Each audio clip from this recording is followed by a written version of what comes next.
तो चलिए, ये आप सभी लोग का साइंस का प्रैक्टिस सेट नंबर 2 है और आप सभी लोग जितने भी लोग प्रैक्टिस सेट नंबर 1 नहीं देखे हैं साइंस का तो जाकर के देख लीजिए, ठीक है। और सभी सब्जेक्ट का डलता है, टेंशन नहीं लेंगे। तो चलिए, साइंस का प्रैक्टिस सेट नंबर ये पार्ट 2 वीडियो है, ठीक है। तो चलिए, पहला क्वेश्चन आप सभी लोग का स्टार्ट करते हैं और सभी लोग आंसर दीजिएगा। और इसमें आज आप सभी के लिए 30 ऑब्जेक्टिव लाए हैं साइंस का, और जो आपकी एग्जाम में 100% क्वेश्चन यहाँ से लड़ेगा, ये मेरा गारंटी। आप लोग को देखना है जी, 10 से 12 मिनट का वीडियो है, आप लोग 2x पे देख सकते हैं, ठीक है। चलिए, पहला क्वेश्चन आप सभी लोग के सामने के साइड मिरर के रूप में हम लोग किसका उपयोग करते हैं, जल्दी से बताइएगा। तो देखिए, आपको याद होगा कि साइड मिरर के रूप में जो हम लोग उपयोग करते हैं वो उत्तल लेंस होता है, अवतल लेंस होता है, या दोनों होता है, या इनमें से कोई नहीं। मेरे साथी आप लोग आंसर देने का प्रयास कीजिएगा कि जो साइड मिरर होता है मेरे साथी, वो होता है उत्तल लेंस, ठीक है बाबू। जो हम लोग बाइक चलाते हैं, बाइक के वहां पे साइड मिरर में कौन रहता है जी, गाड़ी के, तो आपको पता होगा उत्तल लेंस रहता है। और इसका दृष्टि क्षेत्र काफी विस्तृत होता है, क्योंकि उतना बड़ा वस्तु को एक छोटे से मिरर में क्या करता है, कैप्चर करता है। इट मीन्स वो क्या है, एक उत्तल लेंस है साथी। चलिए, अगला है, दूसरा नंबर क्वेश्चन है कि दर्पण सूत्र क्या होता है। आपको बताना है कि दर्पण सूत्र इनमें से ऑप्शन नंबर ए होगा, बी होगा, सी होगा, या डी होगा। मेरे साथी, मेरे भाई, मेरे बहन, सभी लोग जल्दी से बताने का प्रयास कीजिएगा, ठीक है। तो याद रखिएगा कि दर्पण सूत्र 1/v plus 1/u plus 1/v होता है। यहाँ पर से बिल्कुल ही 1/f प्लस 1/u प्लस बराबर 1/f। ऑप्शन नंबर बी यहाँ पे बिल्कुल ही सही आंसर होगा। जितने भी साथी ऑप्शन नंबर, यहाँ 1 मिनट, यहाँ 1 मिनट बाबू, यहाँ पे ऑप्शन नंबर डी होगा, ठीक है। 1/v प्लस 1/u बराबर 1/f होता है। Option number D for Devasena is the right answer, ठीक है। चलिए, अगला नंबर प्रश्न है, आप सभी लोग बताइएगा। तीसरा नंबर है कि निम्न में कौन सा पदार्थ लेंस बनाने के लिए प्रयुक्त नहीं किया जा सकता। आपको बताना है कि इनमें से कौन सा ऐसा पदार्थ है जिससे लेंस नहीं बनाया जाता है। बताइए, कांच का, मिट्टी का, जल का, या प्लास्टिक का। तो आपको पता होगा बाबू, कांच का भी प्रयोग होता है, जल का भी होता है, प्लास्टिक है। लेकिन बताइए, क्या लेंस बनाने के लिए मिट्टी का आवश्यकता होता है बाबू? तो बिल्कुल भी नहीं। मिट्टी का लेंस बनाने के लिए कहीं पे भी उपयोग और प्रयोग नहीं किया जाता है। यानी B for Baahubali is the right answer. यहाँ पे बी सही उत्तर हो जाएगा कि लेंस बनाने के लिए मिट्टी का प्रयोग नहीं किया जाता है, ठीक है। चलिए, अगला प्रश्न है, 4 नंबर है साथी, और आप सभी लोग दीजिएगा कि स्नेल का नियम क्या होता है। स्नेल के नियम को लिखिए, ठीक है। तो म्यू बराबर होता है साइन आई बटा साइन आर। कहाँ है जी साइन आई बटा sine r? Option number A में है बाबू, ठीक है। म्यू बराबर साइन आई बटा साइन आर, यहाँ पे बिल्कुल ही सही आंसर होगा। और जितने भी मेरे साथीगण, मेरे भाई, मेरे बहन, सभी जितने भी ऑप्शन नंबर ए को लगा रहे हैं, उन सभी का बिल्कुल ही राइट आंसर है। एकदम आपको कमेंट करते रहना है कि सर बिल्कुल ही हम 30 ऑब्जेक्टिव में इतना मेरा सही हुआ है। एकदम ईमानदारी से बाबू, ठीक है, ईमानदारी से करना है कि सर हम इतना लाए हैं, आपको बताना पड़ेगा। 5 नंबर क्वेश्चन है कि निकट दृष्टि दोष का निवारण किस लेंस से होता है। आप सभी लोग बताइएगा मेरे साथी, इसमें आपको ट्रिक बताएंगे कि निकट दृष्टि का जो निवारण होता है बाबू, इसमें वो किस लेंस से किया जाता है। तो आपको पता होगा कि निकट की वस्तु तो स्पष्ट दिखता है, लेकिन दूर का वस्तु स्पष्ट नहीं दिखता है, और इस लेंस का निवारण हम लोग अवतल लेंस से करते हैं बाबू। Option number B for Baahubali, ठीक है। क्या हो जाएगा, देखिए इसमें ट्रिक क्या है बाबू, तो याद रखिएगा, निकट में 3 अक्षर है बाबू, आपको 4 पे लगा देना है। अवतल 4 है तो 4 पे लगा देना है। यही रहेगा कि दूर दृष्टि दोष का निवारण किसमें, तो दूर में देखिए 1 2 है तो 3 पे लगा दीजिएगा, उतल। अगर दूर रहेगा 3 पर, 3 रहेगा तो 4 पे। समझ में आ गया आप सभी को। चलिए, नेक्स्ट प्रश्न की ओर आगे बढ़ते हैं। अगला है 6 नंबर कि मानव नेत्र जिस भाग पर किसी वस्तु का प्रतिबिंब बनता है उसे क्या कहा जाता है। आप लोग बताइएगा। तो देखिए, मानव के नेत्र जिस भाग पर किसी वस्तु का प्रतिबिंब बनता है उसे कॉर्निया कहा जाता है, परितारिका कहा जाता है, पुतली कहा जाता है, या दृष्टिपटल कहा जाता है। साथ ही आप लोग बताइएगा। तो आपको पता होगा कि मानव नेत्र के जिस भाग पर किसी भी वस्तु का प्रतिबिंब बनता है उसे हम लोग क्या करते हैं, दृष्टिपटल कहते हैं, ठीक है। आप बोलेगा कि यहाँ पे आंख में प्रकाश किसके माध्यम से प्रवेश करता है, आंख में प्रकाश किस माध्यम से प्रवेश करता है? तो आँख में जो प्रकाश है बाबू वो पुतली के मदद से प्रवेश करता है। ठीक है, आँख का कौन सा भाग दान दिया जाता है? तो दान में आँख का कॉर्निया भाग को दान दिया जाता है। आँख का सबसे बाहरी भाग कौन होता है? कॉर्निया होता है साथी।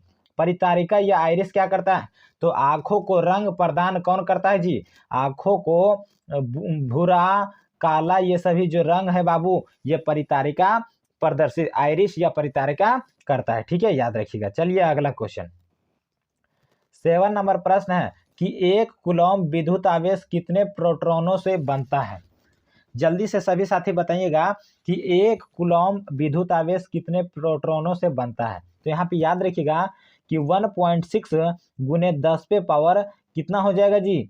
जल्दी से बताइएगा। यहाँ पे बिल्कुल ही 1.6 गुने 10 पे पावर -19 कूलॉम हो जाएगा। Option number A4। आओ ना कभी हवेली पे मुलाकात होगी। चलिए अगला क्वेश्चन है 8 नंबर है कि आवेश का एसआई मात्रक क्या होता है? जल्दी से सभी लोग कमेंट कीजिए और याद रखिएगा साथी, एक एक प्रश्न आपके लिए इंपॉर्टेंट है, आपको याद कर जाना है, घोल करके पी जाना है। ठीक है, कि आवेश का जो एसआई मात्रक होता है बाबू वो वोल्ट होता है, ओम होता है, जूल होता है या कूलम होता है। तो साथ ही आप लोग याद रखिएगा कि आवेश का एसआई मात्रक कूलम होता है। यहाँ पे option number D for Devasena is the right answer. ठीक है, कूलम होता है, आपको याद रखना है। देखिए यहाँ पे है 9 नंबर की यदि किसी विद्युत बल्ब पर 220 वोल्ट और 100 वाट अंकित है, जब इसे 110 वोल्ट पर प्रचालित करते तब इसके द्वारा अनुभुक्त जो शक्ति होती है वो कितना होता है? तो आपको याद रखिएगा यहाँ पे बिल्कुल ये 25 वाट हो जाएगा, ऑप्शन नंबर डी हो जाएगा। ठीक है, चलिए अगला प्रश्न है 10 नंबर क्वेश्चन और इसको देखिए, ये काफी इंपॉर्टेंट है कि विद्युत चुंबकीय प्रेरक की खोज किसने किया था? विद्युत चुंबकीय प्रेरक की खोज किसने? देखिए इसमें आंसर लगा हुआ है फैराड, बिल्कुल ही सही आंसर है। चलिए अगला प्रश्न है कि डायनेमो से किस प्रकार की धारा प्राप्त होती है? मेरे साथी 11 नंबर प्रश्न है जो देखिए डायनेमो क्या होता है जी? कि ये जो है बाबू ये यांत्रिक ऊर्जा को क्या करता है? डायनेमो यांत्रिक ऊर्जा को विद्युत ऊर्जा में बदलता है। ठीक है, जब विद्युत यहाँ पे जब उसका चक्का घूमता है तो क्या क्या करता है जी? कि उससे विद्युत का उत्पादन होता है साथी। तो डायनेमो से बोला है कि किस प्रकार की धारा प्राप्त होती है? तो दिष्ट और प्रत्यावर्ती दोनों प्रकार की धाराएं प्राप्त होती है साथी, यानी C4 चांद के पार चलो इज द राइट आंसर। ठीक है, ऑप्शन नंबर दिष्ट और प्रत्यावर्ती। लेकिन बोलेगा कि बैटरी से किस प्रकार की धारा प्राप्त होती है? तो जब बैटरी बोलेगा बाबू तो बैटरी से सिर्फ और सिर्फ दिष्ट धारा बहती है। ठीक है, याद रखिएगा। चलिए 12 नंबर प्रश्न है कि ऊर्जा का एसआई मात्रक क्या होता है?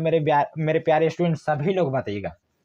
देखिए याद रखिएगा कि ऊर्जा का जो एसआई मात्रक होता है वो जूल होता है। ठीक है, क्या होता है? वो जूल होता है बाबू, यहाँ पे बिल्कुल ही याद रखिएगा।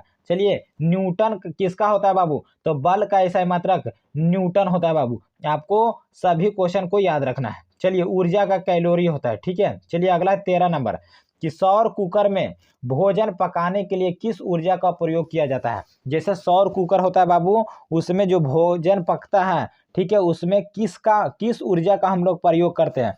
पवन ऊर्जा का, ऑप्शन नंबर बी सौर ऊर्जा का, यहाँ पे ऑप्शन नंबर सी जल ऊर्जा का, या डी जीवाश्म ऊर्जा का। तो देखिए बाबू सौर कुकर है तो हम लोग सौर ऊर्जा का ही प्रयोग करेंगे, यानी यहाँ पे क्या हो जाएगा? ऑप्शन नंबर बी हो जाएगा सौर ऊर्जा का। यहाँ पे option number B for Baahubali is the right answer. ठीक है, समझ में आ रहा होगा, एकदम बिल्कुल रट जाना है, घोल कर पी जाना है। जितना हम सेट देंगे साइंस का, सोशल साइंस का, मैथ का, हिंदी का, सभी सब्जेक्ट का आपको मिलेगा जी। एकदम धुआं मचा देना है, शेयर करना है खाली। ठीक है, चलिए 14 नंबर प्रश्न है कि कॉपर को जब ऑक्सीजन के साथ अभिक्रिया कराया जाता है तो कॉपर ऑक्साइड बनता है बाबू। ठीक है, कॉपर को जब ऑक्सीजन के साथ अभिक्रिया कराया जाता है तो कॉपर ऑक्साइड बनता है। तो ये ऊपर दी गई रासायनिक अभिक्रिया किस प्रकार की है आपको बताना है? अपघटन है, ऑक्सीकरण है, उदासीनीकरण है, या अवक्षेपण है साथी। तो देखिए कॉपर का, ठीक है, ऑक्सीजन के साथ जुड़ना, इट मीन्स ये क्या हुआ? ऑक्सीकरण अभिक्रिया हुआ बाबू। किसी भी धातु के साथ ऑक्सीजन का जुड़ना, इट मीन्स क्या होगा? ऑक्सीकरण अभिक्रिया। यहाँ पे option number B for Baahubali is the right answer. ठीक है, ऑप्शन नंबर बी सही उत्तर है। चलिए अगला प्रश्न है फेरस सल्फेट क्रिस्टल का रंग कैसा होता है? आप सभी साथियों को बताना है कि फेरस सल्फेट जो क्रिस्टल होता है इसका रंग कैसा होता है। तो बाबू आपको याद रखना है, फेरस सल्फेट क्रिस्टल का जो रंग होता है बाबू वो हरा होता है। फेरस से नहीं लग रहा है बाबू, हरा। यहाँ पे बिल्कुल ही ऑप्शन नंबर बी हो जाएगा। चलिए 16 नंबर क्वेश्चन है कि खड़िया का रासायनिक सूत्र क्या होता है। मेरे प्यारे, मेरे सभी लोग बताने का प्रयास कीजिएगा साथी कि खड़िया का जो रासायनिक सूत्र होता है वो आपको याद रखना है। खड़िया हो गया, संगमरमर हो गया, ये सभी का जो चूना पत्थर हो गया ये बाबू क्या होता है, CaCO3 होता है। यहाँ पे बिल्कुल ही ऑप्शन नंबर सी हो जाएगा। जितने भी मेरे साथी ऑप्शन नंबर सी को लगाए हैं उन सभी का सही है। चलिए अगला प्रश्न है 17 नंबर की लाल पत्ता गोभी किसका उदाहरण है। आप लोग बताइएगा कि लाल पत्ता गोभी प्राकृतिक सूचक है यानी नेचुरल इंडिकेटर है, या कृत्रिम सूचक है, या दोनों प्रकार का है साथी, या इनमें से कोई नहीं। तो याद रखिएगा बाबू कि लाल पत्ता गोभी जो है ये क्या है, आर्टिफिशियल इंडिकेटर है। यहाँ पे ऑप्शन नंबर बी बिल्कुल ही सही आंसर हो जाएगा। और जितने भी मेरे साथी ऑप्शन नंबर बी लगा रहे हैं उन सभी का सही है। चलिए 18 नंबर क्वेश्चन है बाबू कि ग्रेफाइट क्या है, सॉरी ग्रेफाइट क्या चीज होता है। विद्युत का कुचालक है, विद्युत का सुचालक है, दोनों कुचालक और सुचालक है, या इनमें से कोई नहीं। देखिए बाबू आपको बताए थे कि ग्रेफाइट एक अधातु होता है, ठीक है। अधातु होते भी ये, अधातु होते हुए भी ये क्या होता है, विद्युत का सुचालक होता है बाबू। यानी ऑप्शन नंबर बी यहाँ पे बिल्कुल ही सही आंसर हो जाएगा। और जितने भी साथी ऑप्शन नंबर बी लगा रहे हैं उन सभी का बिल्कुल ही राइट आंसर होगा कि रख हौसला वो मंजर भी आएगा और प्यासे के पास चलकर खुद समंदर भी आएगा, और थक कर ना बैठे मेरे मंजिल के मुसाफिर, क्योंकि मंजिल भी मिलेगी और मिलने का मजा भी आएगा। देखिए हम जितना सेट प्रैक्टिस करा रहे हैं बाबू आपको 450 प्लस लाने में एकदम ऑब्जेक्टिव के लिए रामबाण समझिए, और ऑब्जेक्टिव का आपको एकदम सिकंदर बना देंगे, ये मेरा वादा है। लेकिन बशर्ते आपको मेरा हर वीडियो को देखना पड़ेगा, ऑब्जेक्टिव के लिए आपको कहीं भटकना नहीं है, ठीक है। चलिए आंसर दीजिएगा कि निम्नलिखित में कौन अधातु है। आपको बताना है अधातु, लोहा धातु है बाबू, एल्युमिनियम धातु है, और एयू यानी एयू मतलब होता है सोना, सोना को कहते हैं एयू, और एजी क्या होता है, चांदी होता है बाबू। एजी को चांदी कहते हैं। बताइए कार्बन क्या है बाबू, कार्बन क्या है, बिल्कुल ही कार्बन अधातु है। ऑप्शन नंबर बी यहाँ पे बिल्कुल ही सही आंसर होगा। जितने भी साथी ऑप्शन नंबर बी लगा रहे हैं उन सभी का सही है, ठीक है। चलिए अगला है, तो चलिए 20 नंबर क्वेश्चन है बाबू, यहाँ पे 1 मिनट। 20 नंबर क्वेश्चन है कि लोहा के प्रमुख अयस्क बताइए। देखिए लोहा के अयस्क अगर बोलेगा तो आपको पता होगा हेमेटाइट, क्यूपराइट। क्यूपराइट ये किसका है जी, कॉपर का है, ये कॉपर का है क्यूपराइट। हेमेटाइट लोहा का है बाबू, ये लोहा का है।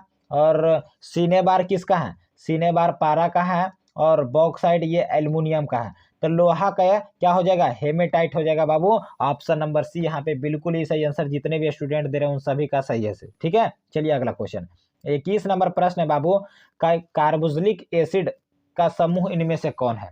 तो देखिए CHO है, COOH है, CO है, या NH2 है। तो कार्बोक्सिलिक अम्ल बोला है बाबू, तो याद रखिएगा COO क्या होता है, COOH। यहाँ पे बिल्कुल ही सही आंसर होगा ऑप्शन नंबर बी। अगला है 22 नंबर की एथिल एल्कोहल का IPSC नाम क्या होता है। देखिए एथिल एल्कोहल का जो IPSC नेम होता है बाबू वो एथेनॉल होता है। और यहाँ पे बी फॉर बाहुबली, यहाँ पे बिल्कुल ही सही आंसर होगा। अगला है 23 नंबर।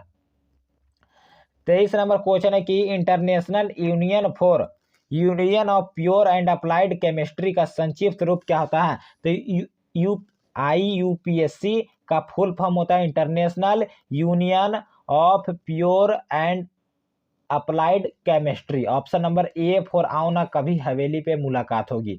चलिए 24 नंबर क्वेश्चन है साथी कि एल्डिहाइड श्रेणी का सामान्य सूत्र क्या होता है। देखिए बाबू एल्डिहाइड जब भी बोलेगा तो यहाँ पे CNH2N+1 और CHO यहाँ पे बिल्कुल ही हो जाएगा ऑप्शन नंबर ए फोर आओ ना कभी हवेली पे। चलिए 25 नंबर क्वेश्चन है कि आवर्त सारणी के शून्य समूह का जो तत्व होता है वो क्या होगा। तो helium, neon, argon, krypton, radon और जेनॉन ये सभी क्या है, शून्य समूह का तत्व है बाबू। हाइड्रोजन नहीं है, कार्बन डाइऑक्साइड नहीं, क्लोरीन नहीं। Helium, neon, argon, krypton, radon और जेनॉन ये सभी शून्य तत्व का है बाबू। तो ऑप्शन नंबर बी हो जाएगा। चलिए 26 नंबर प्रश्न है कि न्यूलैंड्स ने अष्टक नियम कब दिया था। आपको बताना है कि 26 का न्यूलैंड्स ने अष्टक नियम कब दिया था। 1893 में, 1892 में, 1793 को, 1883 को। तो साथ ही याद रखिएगा कि न्यूलैंड्स ने जो अष्टक नियम दिया था वो 1893 को दिया था, यानी ऑप्शन नंबर ए यहाँ पे बिल्कुल ही सही आंसर हो जाएगा। अगला प्रश्न है कि प्रकाश संश्लेषण जो होता है बाबू ये किस में होता है? कवक में होता है, जंतु में होता है, हरे पौधा में होता है या परजीवी में होता है? तो आपको पता होगा जी कि जो हरा भरा पौधा होता है बाबू उसी में क्या होता है, पेड़ पौधे में प्रकाश संश्लेषण की प्रक्रिया होती है। ऑप्शन नंबर सी यहाँ पे हो जाएगा। चलिए 28 नंबर क्वेश्चन है कि मूल रोम पाए जाते हैं, ये किस में पाए जाते हैं बाबू? जड़ में, तना में, दोनों में या इनमें से कोई नहीं? तो देखिए बाबू जो मूल रोम होते हैं साथी वो आपको जड़ में ही पाए जाते हैं, यहाँ पे ऑप्शन नंबर ए हो जाएगा। और अगला प्रश्न है 29 नंबर कि मानव शरीर का सामान्य रक्तचाप कितना होता है? बाबू जल्दी से बताइएगा कि मानव शरीर का सामान्य रक्तचाप 120/80 होता है। 120/80 ऑप्शन नंबर एक कहाँ है जी? 120/80 ऑप्शन नंबर ए में है जी। कहाँ है?